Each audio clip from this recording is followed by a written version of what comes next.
പ്രിയപ്പെട്ടവരെ, എല്ലാവർക്കും സുഖമായിരിക്കുമല്ലോ.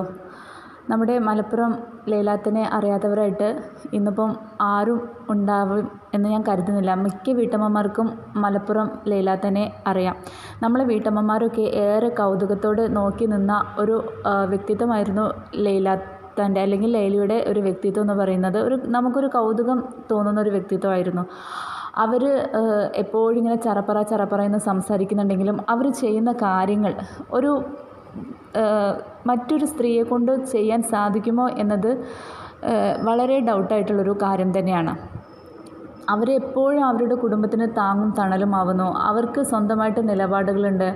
അതിൽ അവർ ഉറച്ചു നിൽക്കുന്നു. ആരെന്ത് പറഞ്ഞാലും എൻ്റെ തീരുമാനം, അതാണ് എൻ്റെ വ്യക്തിത്വം എന്നൊരു നിലപാട് അവർക്ക് ഉണ്ട് എന്നാണ് ഞാൻ മനസ്സിലാക്കുന്നത്. അതുകൊണ്ട് തന്നെ എനിക്ക് ഭയങ്കര ഇഷ്ടമാണ് ലൈലാത്താനെ. അവർ കൊറോണ കാലത്താണ് ചാനൽ ആരംഭിച്ചതെന്ന് നമുക്കറിയാം. ലോക്ക്ഡൗണിൻ്റെ സമയത്ത് ഒരു 3 വർഷങ്ങൾക്ക് മുൻപ് ഞാൻ ആ ഒരു തുടക്ക സമയത്ത് തന്നെ ഞാൻ അവരുടെ ചാനൽ സബ്സ്ക്രൈബ് ചെയ്തിട്ടുള്ള ഒരാളാണ്. ഞാൻ അവരുടെ വീഡിയോസൊക്കെ കാണുമ്പോൾ അവരുടെ വർത്തമാനമൊക്കെ ഇങ്ങനെ കേൾക്കുമ്പോൾ എൻ്റെ ഹസ്ബൻഡ് എൻ്റെ അടുത്ത് വന്നിരിക്കും. എന്നിട്ട് ഫോണിലേക്ക് ഇങ്ങനെ ഏന്തി നോക്കിയിട്ട് എൻ്റെ ഹസ്ബൻഡും അതിലിങ്ങനെ ലയിച്ചിരിക്കും. എന്നിട്ട് എൻ്റെ ഹസ്ബൻഡ് പറയും, ഒരു പാവാണല്ലേ അത് എന്ന് പറയും. അത്രയ്ക്കും ഒരു നിഷ്കളങ്കമായിട്ടുള്ളൊരു വർത്തമാനവും ഒട്ടും കാട്ടിക്കൂട്ടലുകളില്ലാത്തൊരു വീഡിയോ ആയിരുന്നു അന്നെല്ലാം അവർ അപ്ലോഡ് ചെയ്തിട്ടുണ്ടായിരുന്നത്. ഒന്നും കൂടെ ക്ലിയറാക്കി പറഞ്ഞാൽ നമുക്ക് പാത്തുമ്മയുടെ ആട് വായിക്കുന്ന ഒരു സുഖമൊക്കെ അവരുടെ വീഡിയോസൊക്കെ കാണുമ്പോൾ കിട്ടിക്കൊണ്ടിരുന്നതാണ്. ഒരു നാടൻ ഭക്ഷണ രീതികളും നാടൻ വർത്തമാനവും നമ്മളിൽ ഒരാളായിട്ട് അല്ലെങ്കിൽ നമ്മുടെ വീട്ടിലുള്ള ആരോ ഒരാളെ പോലെ നമുക്കിടയിലൊക്കെ അവരെപ്പോഴും ചറപ്പറ പറഞ്ഞുകൊണ്ടിരിക്കുമ്പോൾ ഒരു രസമായിരുന്നു. പിന്നെ അവരുടെ ഓരോ സ്റ്റെപ്പ് അവരിങ്ങനെ കയറുമ്പോഴും അവർക്ക് ശത്രുക്കൾ കൂടിക്കൂടി വന്നു എന്നുള്ളത് അവരുടെ കമൻറ്റുകളിൽ നിന്ന് നമുക്ക് മനസ്സിലാക്കാനും സാധിക്കും. ഞാൻ ആകെ ഒരു തവണയെ അവരുടെ ചാനലിൽ കമൻ്റ് ഇട്ടിട്ടുള്ളൂ. ഒരു 3 വർഷം മുൻപേ ഞാൻ അവരുടെ ചാനൽ സബ്സ്ക്രൈബ് ചെയ്തിട്ടുണ്ടെങ്കിലും ഒരു 3-4 മാസം മുൻപാണ് ഞാൻ അവരുടെ ചാനലിൽ ഞാൻ കമൻ്റ് ഇട്ടിട്ടുണ്ടായിരുന്നത്. അത് അവരെ ആരോ കളിയാക്കി, മൂഡ് കാണിക്കുന്നു, മുഖം കാണിക്കുന്നില്ലെന്ന് പറഞ്ഞ് അവരെ ആരോ കളിയാക്കിയെന്ന് പറഞ്ഞിട്ട് അവരൊരു വീഡിയോ ചെയ്തപ്പോൾ ഞാൻ അവരെ സപ്പോർട്ട് ചെയ്തുകൊണ്ട് സമൂഹത്തിലെ സ്ത്രീകളോട് നിങ്ങൾക്ക് ഉത്തരവാദിത്വമുണ്ട്, നിങ്ങൾ ഇതിനെതിരെ പ്രതികരിക്കണം, നിയമപരമായി മുന്നോട്ട് പോകണം എന്നൊക്കെ പറഞ്ഞൊരു കമൻ്റ് ഇട്ടിട്ടുണ്ട്. പിന്നെ പോസിറ്റീവ് കമൻറ്റുകളൊക്കെ കാണുമ്പോൾ ഞാൻ അതിന് ലൈക്കും കൊടുക്കും. കാരണം അവരൊരു പാവാണ്. അവർ ഒരുപാട് കഷ്ടപ്പെട്ടിട്ടാണ് ഇതുവരെ എത്തി നിൽക്കുന്നത്. അപ്പോൾ അവരെ അടിച്ചമർത്താനും സ്വാഭാവികമായിട്ടും ആളുകളുണ്ടാവും. 10 പൈസ ഉണ്ടാക്കുന്നുണ്ട് എന്ന് കാണുമ്പോൾ അവരോട് അസൂയ തോന്നുന്നവരും ഹറാം വഴിക്ക് പൈസ ഉണ്ടാക്കാമെന്ന് പറയുന്നവരൊക്കെ ഒരുപാട് ആൾക്കാരുണ്ടാവും. ഇപ്പോൾ നമ്മുടെ നാട്ടിൽ തന്നെ നമ്മൾ ചിന്തിച്ച് നോക്കുക, ഒരു ഗൾഫുകാരൻ ഗൾഫിൽ നിന്ന് കഷ്ടപ്പെട്ട് പൈസ ഉണ്ടാക്കി നാട്ടിൽ എന്തെങ്കിലും ഫ്ലാറ്റോ അല്ലെങ്കിൽ കൊട്ടാരോ ഒക്കെ എടുക്കുമ്പോൾ നമ്മൾ നാട്ടുകാർ പറയുന്ന ഒരു വർത്താനം എന്താ, അവനവിടെ കള്ളക്കെടുത്താ, അതെ നല്ല പൈസ ഒന്നുമല്ല, അങ്ങനെ പറയുമ്പോൾ ഒരു സുഖം, ഒരു മനസ്സുഖം.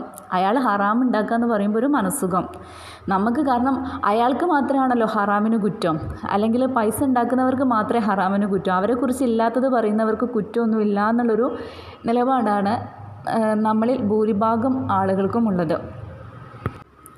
നെഗറ്റീവ് കമൻ്റ് ഇടുന്നവർക്കൊരു വിചാരമുണ്ട് അവർ പടച്ചോനാണെന്ന്, അവർ മാത്രമാണ് ശരിയെന്ന്. ഞാൻ കമൻറ്റുകൾ വായിച്ച് നോക്കിയപ്പോൾ ഒരു 90% നമ്മുടെ എന്താ പറയുക, ഇസ്ലാമിൻ്റെ വിശ്വാസത്തെ അല്ലെങ്കിൽ നമ്മുടെ മുത്തുനബിയുടെ ഫിലോസഫികളെ ദുർവ്യാഖ്യാനം ചെയ്യുന്ന കമൻറ്റുകളായിരുന്നു. പാവം പിടിച്ച പെൺകുട്ടികളെ കല്യാണം കഴിച്ചു കൊണ്ട് വന്നിട്ട് അവരെ കൊണ്ട് അടിമപ്പണി ചെയ്യിപ്പിക്കാൻ വേണ്ടി മാത്രം നമ്മുടെ മുത്തുനബിയുടെ ഫിലോസഫികളെ ദുർവ്യാഖ്യാനം ചെയ്ത് അതിനെ വേറെ എന്തൊക്കെയോ തലത്തിലേക്ക് കൊണ്ടുപോകുമ്പോൾ ഇത്തരത്തിലുള്ള ആളുകൾ ഫിർഔൻ്റെ ചരിത്രം കൂടി ഒന്ന് എഴുതുന്നത് കമൻറ്റിലൂടെയോ അല്ലെങ്കിൽ മറ്റാരെങ്കിലുമൊക്കെ ഓർമ്മിപ്പിക്കുന്നത് നന്നായിരിക്കും. ആസിയ ബീവി ഭൂമിയോളം ക്ഷമിച്ചപ്പോൾ അവർക്ക് അള്ളാഹു സ്വർഗം പ്രതിഫലം കൊടുത്തു എന്നത് ഏറ്റവും സന്തോഷകരമായിട്ടുള്ളൊരു ചരിത്രം തന്നെയാണ്. ഒരു മോമിൻ എന്ന നിലയിൽ നമുക്ക് ഓരോരുത്തർക്കും സന്തോഷം തരുന്ന ഒരു ചരിത്രം തന്നെയാണ് ആസിയ ബീവിക്ക് അള്ളാഹു സ്വർഗത്തിൽ ഉന്നത പദവി നൽകിയിട്ടുള്ളത്. അതോടൊപ്പം അതുപോലെ തന്നെ സന്തോഷം തരുന്ന കാര്യം തന്നെയാണ് ഫിർഔൻ അള്ളാഹു കൊടുത്ത അതിക്രൂരമായ ശിക്ഷ എന്താ എന്നുള്ളത് കൂടെ നമ്മളെ സന്തോഷിപ്പിക്കുന്ന ഒരു കാര്യമാണ്. പക്ഷേ ഈ ഒരു കാര്യം സ്ത്രീ വിരുദ്ധ കമൻറ്റുകാർ മറന്നു പോവാണ്. ഒരു മുസ്ലിം വനിത അടിമയാണ് എന്ന് വിശ്വസിക്കുന്ന ആൾക്കാർ ഫിർഔൻ്റെ ചരിത്രം മറന്നു പോവുകയാണ്. ഒരു സ്ത്രീക്ക് ഭർത്താവിൻ്റെ പാൻറ്റും ഷർട്ടും തിരുമ്പണമെന്നോ അല്ലെങ്കിൽ കുട്ടികളെ നോക്കണമെന്നോ വീടും പരിസരവും വൃത്തിയായി വെടുപ്പാക്കി കൊണ്ട് നടക്കണമെന്നുള്ള യാതൊരു ഉത്തരവാദിത്വവും ഇസ്ലാം നൽകുന്നില്ല. പക്ഷേ ആളുകൾ വിചാരിക്കുന്നത് എന്താ, ഒരു സ്ത്രീ മരുമകളായിട്ട് വന്ന് കയറുന്ന സ്ത്രീ അവിടുത്തെ എല്ലാവരുടെയും വസ്ത്രങ്ങൾ കഴുകി വീടും പരിസരവും വൃത്തിയാക്കി കൊണ്ട് നടന്ന് എല്ലാവർക്കും വെച്ച് വിളമ്പി കൊടുത്താൽ മാത്രമേ സ്വർഗം കിട്ടുള്ളൂ എന്നാണ് ആളുകൾ വിചാരിക്കുന്നത്. അങ്ങനെയല്ല. കല്യാണം കഴിച്ച് കൊണ്ടുവന്ന ആ ഒരു പെൺകുട്ടിക്ക് ആ പെൺകുട്ടിയുടെ ഭർത്താവാണ് എല്ലാ സൗകര്യങ്ങളും ചെയ്തു കൊടുക്കേണ്ടത്. ആ പെൺകുട്ടിയുടെ വസ്ത്രം കഴുകി സ്വയം കഴുകാൻ ആ പെൺകുട്ടിക്ക് എനിക്ക് കഴിയില്ല, നിങ്ങൾ കഴുകിത്തന്ന് പറയുമ്പോൾ ഭർത്താവ് കഴുകി കൊടുക്കണം. ഭക്ഷണം ഭർത്താവ് വെച്ച് വിളമ്പി കൊടുക്കണം. ഇതൊന്നും ആ പെൺകുട്ടി അല്ലെങ്കിൽ ഒരു ഭാര്യ ഭർത്താവിനോട് ആവശ്യപ്പെടാതിരിക്കുന്നത് ആ ഭാര്യയുടെ വിശാല മനസ്കതയായിട്ടാണ് നമ്മൾ കണക്കാക്കേണ്ടത്. അല്ലാതെ അവൾ ഒരു നേരം അവളിതെല്ലാം ചെയ്യുമ്പോൾ നാളെയും അവളിത് ചെയ്യുന്നു, പിന്നെയും ചെയ്യുന്നു, അത് അവളുടെ ജോലിയാണ്, അത് അങ്ങനെ അവൾ ചെയ്തില്ലെങ്കിൽ അവൾക്ക് കുറ്റം കിട്ടും എന്നൊരു തെറ്റായൊരു ധാരണ ആളുകളിങ്ങനെ വെറുതെ പ്രചരിപ്പിക്കുകയാണ്. ഇങ്ങനെയൊക്കെ പറയുന്നവർക്ക് എന്താ പറയുക, പടച്ചോനെ പേടി ഉണ്ടായിട്ടാണോ ഇവരിങ്ങനെയൊക്കെ പറയുന്നത്? ഇപ്പോൾ എന്തെല്ലാം കമൻറ്റുകളാണ്, ലൈലാത്ത മുഖം കാണിക്കുന്നില്ല, എന്തിനാണ് മുഖം കാണിക്കാതിരിക്കുന്നത്, സ്ത്രീയുടെ സൗണ്ട് പുറത്തേക്ക് കേൾക്കാൻ പറ്റുമോ, ഇങ്ങനെ എന്തെല്ലാം തരത്തിലാണ് ആളുകൾ കമൻറ്റ് ഇടുന്നത്. അവരെ പൂർണ്ണമായിട്ട് പ്രതിക്കൂട്ടിൽ നിർത്തിക്കൊണ്ട് ഒരു കമൻറ്റ് വായിക്കുമ്പോൾ എനിക്ക് തോന്നും, ചില കമൻറ്റുകൾ വായിക്കുമ്പോൾ ഞാൻ വിചാരിക്കും ഈ ദുനിയാവിൽ ലൈലാത്തിൻ്റെ അത്ര തെറ്റ് ചെയ്തവരായിട്ട് വേറെ ആരുമില്ലാന്ന്.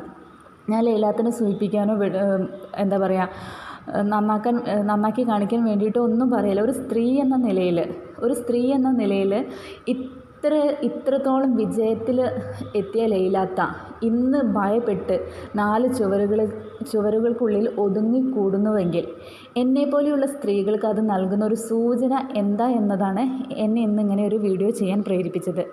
നമ്മൾ യൂട്യൂബ് ഓണാക്കി നോക്കിയാൽ ഒരുപാട് മലപ്പുറം ലൈലാത്തനെ കുറിച്ച് ഒരുപാട് ആളുകൾ സംസാരിക്കുന്നുണ്ട്. ഒരുപാട് ചാനലുകൾ സംസാരിച്ച് എന്തൊക്കെയോ പറയുന്നുണ്ട്. ഞാനതൊന്നും കേൾക്കാൻ നിൽക്കാറില്ല. കാരണം ഞാൻ അത്തരം ചാനലുകളൊക്കെ കാണുമ്പോൾ ഞാൻ വിചാരിക്കുക, ഇവരെന്തിനാ ഇപ്പോൾ ഇതൊക്കെ പറയുന്നത്, ഇതൊക്കെ ലൈലാത്താൻ്റെ കാര്യമല്ലേ, ഇവരെന്തിനാ ഇത് വിറ്റ് പൈസ ആക്കുന്നത് എന്നായിരുന്നു ഞാനന്ന് വിചാരിച്ചിരുന്നത്. പക്ഷേ അങ്ങനെ വിചാരിച്ചിരുന്ന ഞാൻ ഇങ്ങനെ ഒരു വീഡിയോ ചെയ്യാൻ കാരണം ഒരു സ്ത്രീ എന്ന ഒരു കാരണം കൊണ്ട് മാത്രമാണ്.